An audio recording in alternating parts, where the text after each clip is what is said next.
Good morning, everyone, on this Wednesday. Wow. Just another day in Florida. Just another day where you got to wrangle an alligator They have gators, on the highway. we have moose. It's, same thing, different state. Thankfully, we're not seeing any polar bears being wrangled. Oh, my goodness. We do not want that. No. I did see a video, I think it was on my social media feed this morning, coming from Norway, where someone was being charged by a polar bear, and I was like, oh, no. Do not want that. Yeah, we don't want that. We nicer things of weather, but dry, rainy today? We're still holding on to the showers across South Central. The activity today will be a lot drier compared to yesterday, but we're still going to hold on to that rain showers across the region. And at times, we could see some of those heavier downpours, more so near the coast, where we continue to see the potential for several inches of rainfall accumulation throughout the week. We are seeing those temperatures this morning holding in the mid to upper 30s. We're also still holding on to some of those breezy conditions across South Central, which have been with us through the overnight hours. We did see winds yesterday peak at about 40 miles per hour. 38 is where we're currently sitting at. We are seeing many areas across South Central sitting in the 30s and the 40s, and you can see rain continues out towards Prince William Sound. Western parts of South Central, we're also seeing some of that showery weather, but you can see from the valley into the Anchorage Bowl down through western parts of the Kenai, largely on the dry side, as most of that rain is out over Cook Inlet through the Kinnick Arm, as well as out towards western parts of the Susitna Valley. But we'll keep with that shower chance throughout the day. We will see this activity gradually dwindle away through the evening hours on into our Thursday, but we could still see some of that lingering showers as the week draws to a close. So far this morning, we've seen anywhere from a few hundredths of an inch out towards Homer to anywhere from a tenth to just shy of 3/10 of an inch through Prince William Sound. And Prince William Sound is where we're watching for the potential for several inches of rainfall accumulation here over the next couple of days. So for Anchorage, for that hourly breakdown, you can see our rain chances only about isolated to scattered in nature. And of course, we'll see our better chance by mid-morning into the afternoon hours when it comes to that rainfall. And we'll see those temperatures once again remaining in the upper 40s for most locations, but with drier conditions expected for some. We could see some 50s in the forecast today. I'll have more on that wet weather pattern as well as that 7-day forecast coming up. The Alaska State Troopers, National Transportation Safety Board, were able to make it down there yesterday afternoon as well. Began our investigation, and TSB began their investigation to determine kind of what happened and where things are going from here. In this morning's top story, a momentary decision, a life and death turn, and a tragic loss still under investigation. The pilot, 48-year-old Daniel Bunker, and passenger, 37-year-old Jenny Irene Miller, did not survive Monday's flight. A third person remains in the hospital this morning. Their identity still unconfirmed. The plane operated by Smoky Bay Air out of Homer was on a routine flight across Kachemak Bay to Nanwalek. Around 2 p.m. Monday, troopers began receiving 911 calls that the plane had crashed near the runway just short of its destination. Federal investigators say a dog on the runway may have triggered a fatal chain of events. The pilot initiated a steep turn to avoid a collision, but never regained control. Now crews are racing against the tides to recover the wreckage. Meantime, experts are working to answer a critical question. Was this a split-second mistake or something more? The NTSB says no conclusions yet, but as Lauren Maxwell reports, the search for answers is underway.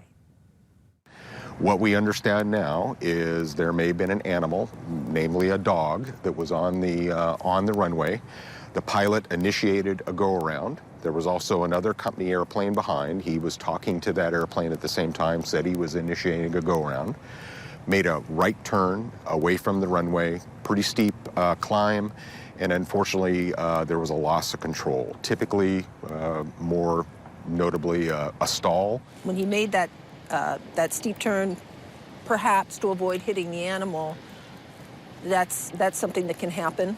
Yeah, so an aerodynamic stall in very basic terms is you exceed the angle of attack. And for the most part, that wing stops producing lift, and that's what usually leads to a loss of control. And you said that you will, of course, be looking at the wreckage and trying to determine if there was a mechanical issue. Can you kind of walk us through when that recovery might happen, sort of what the timeline we're talking about? So time is of the essence as far as getting the wreckage out of there. It is very close to the water. Right after the accident, they were able to actually pull it up. Rescuers were actually able to pull that wreckage up a little bit farther away from the water. But nevertheless, it is in the tide zone. So obviously, we're working very closely with the operator. with Smoky Bay Air and also their insurance company and their recovery folks coordinating it and trying to get out of there as quick as possible. We don't want to draw any conclusions at this point. We still are in the very formative stages.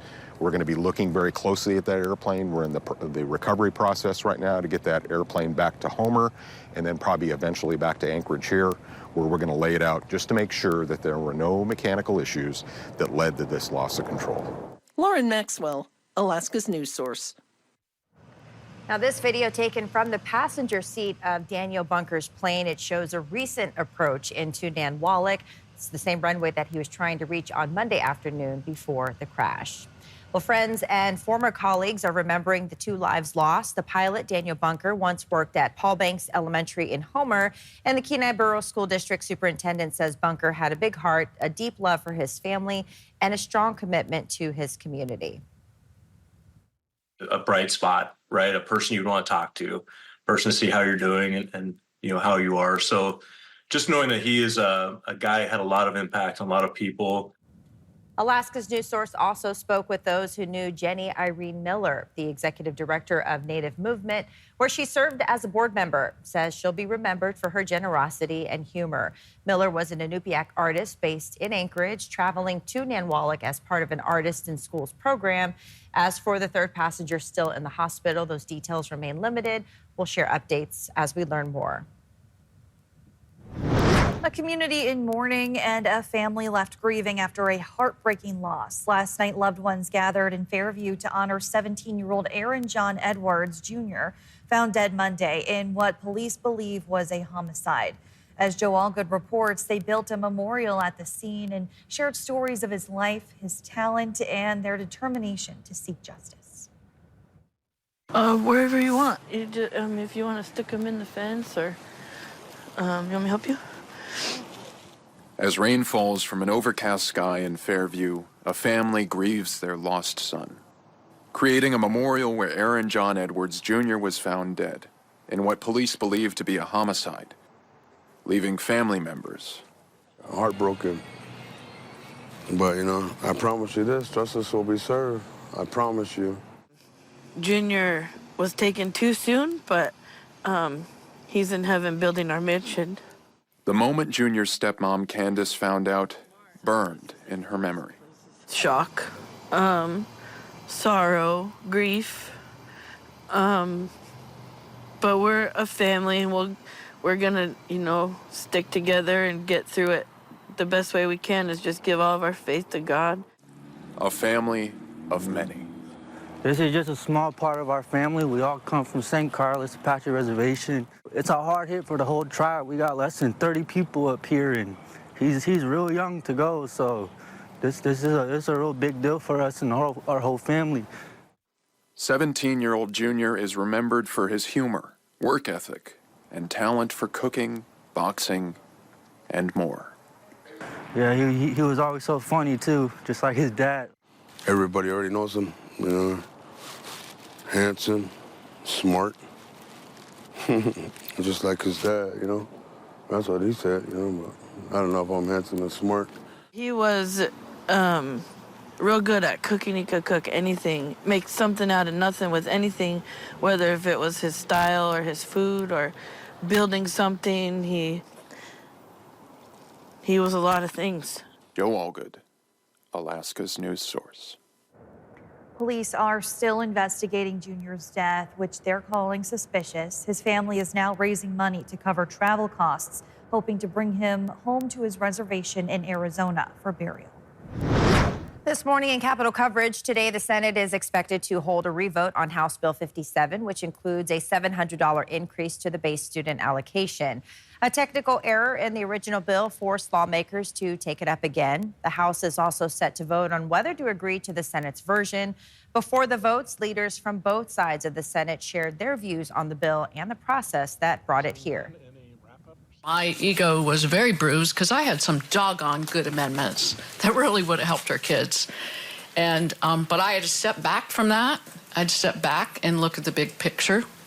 I had to step back and look at, with all my heart, I care about the kids. Really came down to the work that we've done on the education policies in the Education Committee and conversations with members of all 4 caucuses across the legislature to get to the bill that we're moving forward.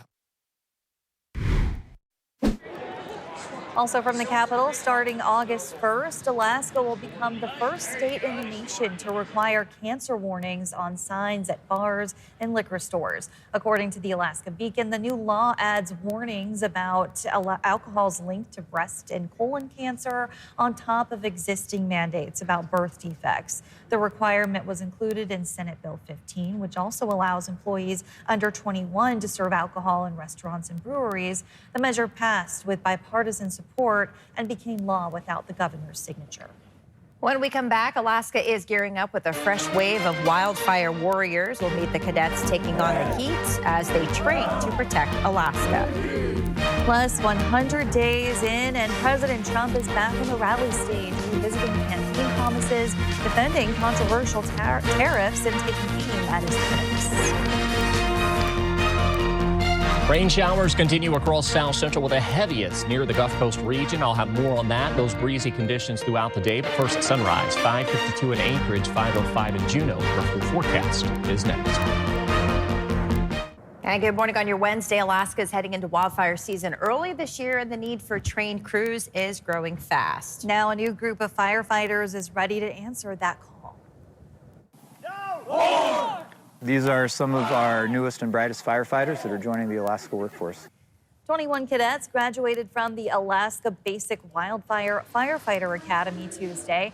After 2 weeks of intense training, they're heading back to communities across the state, equipped with new skills in fire response, teamwork, and leadership. Instructors say these graduates are among the next generation of frontline defenders in Alaska's wildfire fight. I think this was a wonderful opportunity to practice being a leader, working with people that I am not normally used to being around, different cultures, different mannerisms. It made me realize my own inadequacies when it comes to leadership and where I needed to step it up. 3 more wildfire trainings are scheduled next month through the Division of Forestry. Right now, the BLM reports low fire risk in northern Alaska, but in the southern part of the state, a few small wildfires have already been reported. Good thing we've got some rain in the forecast. Yeah. Aaron, good morning. Yeah, that rain certainly has been helping when it comes to that wildfire potential across South Central. If you notice, February and March, we did continue that trend of below average precipitation. Now, January, we saw above average precip. Now, if you remember back in January, this is when we did see that warm weather pattern that led to that rain showers. Most of that rain fell and led to some accumulation on the grounds, with that ground being ice cold or at least still frozen. Most of that was run off into the waterways, which did lead to some flooding concern. But of course, April, we are making up for that, and the wet conditions certainly are helping when it comes to the wildfire threat, but we are still seeing that low to moderate wildfire danger across South Central. We're still holding on to that active weather across the Gulf Coast region. We've got some scattered areas of rain, if not some snow mix through southwest Alaska. But of course, we continue to see the heaviest activity across South Central. Now, that area of low pressure been slowly moving eastward across the Aleutians. What we're watching today on the backside of this low is winds coming in out of the northeast north, and that's driving in some cooler conditions. That's keeping some snow out towards the Pribilofs. Meanwhile, across the Gulf Coast region, we've got that southerly flow that's driving in milder conditions and keeping that ample supply of moisture available. That's why we've got those daily rain showers that have been with us, and we're still holding on to that rain this morning. Heaviest activity through Prince William Sound across the Kenai, largely on the drier side for inland areas, but we are going to see that chance for some rain showers arriving throughout the remainder of the day. Winds are still quite breezy across South Central. You can see out towards the valley through the Copper River Basin, those winds are gusting upwards of about 25 miles per hour. We could see some winds as high as about 30 miles per hour throughout the day with some locally higher wind gusts to be expected. We are expecting most of those winds to really arrive through the afternoon hours. I think this is underdoing what we'll see for the winds here in the Anchorage Bowl. I think our winds here in Anchorage will amount anywhere from about 15 to 30 miles per hour. So nothing significant, but we will see some gusty conditions later this afternoon into the evening hours. So that rain remains with us throughout the day, heaviest near Prince William Sound. Into the afternoon hours, that's where we'll see that better chance for rain beginning to build into the Anchorage Bowl and parts of the valley. And then as you head out towards southeast, we'll see that rain beginning to arrive through the northern panhandle today and then gradually shift through the rest of southeast as we welcome in your Thursday. I'll have those rainfall totals for southeast coming up in my next forecast. But for south central, you can see on and off rain showers remain even as we close out the week. While inland locations will see a lot drier conditions, we'll continue to see persistent rain for coastal regions. And looking at the rainfall totals through the rest of this week, we are expected to see several inches for Prince William Sound. 2+ looks possible. In fact, out towards Whittier, we could see the potential for up to 5 inches of rainfall. So that heaviest activity remains for Prince William Sound. So rain showers and breezy conditions, highs in the 40s. May see a few locations warming into the 50s today, but we are going to see many areas still remaining in the 40s due to those rain showers and cloudier skies that we are seeing. Some sunshine breaks will be possible today, unlike yesterday. So what locations do see that sunshine breaks? Enjoy them because these on and off rain showers remain with us. Mid to upper 40s for Anchorage. While we will be dry tomorrow, we could still see some stray showers, most of that activity near the coast. And you can see that persist through Friday, and then we dry out into the weekend with highs in the lower 50s. All right, thanks, Aaron, for the update. Covering the interior, Monday was George Atla Jr. Day, a time to honor the legacy of the legendary sprint musher from Hooslia. In Fairbanks, the Tanana Chiefs Conference marked the occasion with free screenings of 2 films about Atla, Spirit of the Wind and Atla. Culture Program Coordinator Frank Yaska says Atla represents strength, not just for his mushing titles, but for the challenges he overcame, including his battle with tuberculosis. He's remembered as a champion on the trail and in the hearts of Alaska's Native communities. We're proud to honor George Atla Jr., a legendary dog musher and a symbol of strength for our Alaska Native communities. Tanana Chiefs Conference and our partner, National Park Service, is committed to keeping his story alive. And we're very excited to welcome everyone to learn more about his incredible legacy and lasting impact on Alaska. Both films are being played at the Morris Thompson Cultural Center through May 3rd. Staying in the interior, a longtime staple in Fairbanks' creative community could soon have new leadership. Northern Threads, a popular quilting store, is officially up for sale. The current owner plans to retire by year's end after 30 years in business. She hopes to spend more time with her husband, but says the shop has been a place of comfort for many and a spot where people often stop just to unwind after work. They're very sad. You know, we've got lots of well-wishers hoping that we can continue. They do not want to see the store go away because they really like what's here, and there is no other options if we're gone. She says preserving the store's legacy matters deeply, and she wants to see it thrive for years to come. That's why she plans to take her time choosing the right person to take the reins. Another longtime Fairbanks business is closing its doors this week. Garden Island Deli, a combination sandwich shop, liquor store, and convenience store on Illinois Street, announced the shutdown in a Facebook post last week. The store's been part of the community for nearly 6 decades, with the deli opening just over 20 years ago. The manager says the decision came down to finances, and since the news broke, many customers have expressed their disappointment. I was heartbroken. I just found out right now, this second, and it just breaks my heart that Fairbanks is losing another historic. I mean, it's been around since I've lived here, and part of downtown. It's been a big part of my life since I've lived here, you know. Service is good. Sandwiches are always good. Meat's always fresh. The store's last day is planned for Friday, May 2nd.